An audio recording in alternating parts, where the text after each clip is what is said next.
Okay guys, korang faham tak konsep chrome ni? Chrome yang korang tampal-tampal dekat kereta korang tu, korang faham tak? Okay, aku nak bagi aku punya pendapat lah. Orang yang main chrome yang tampal-tampal dekat kereta korang tu, bagi aku yang sesuai hanyalah kereta warna silver dengan warna putih saja. Ini pendapat aku.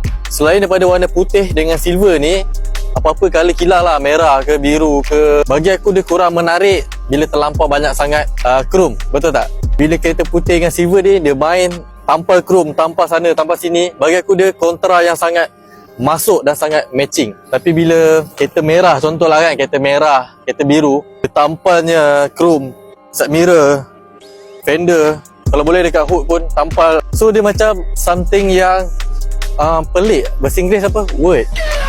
Weird. Tahu, dia sangat pelik. So ini pendapat aku. So korang janganlah kecam. Kereta aku pun tak adalah perfect mana. So sorry to say lah. So kalau korang nak kecam, boleh masuk ramai-ramai dalam komen ni, jom kecam aku. So korang jangan lupa untuk tunggu next video seterusnya lah. Dan next seterusnya kan, untuk video seterusnya, dah.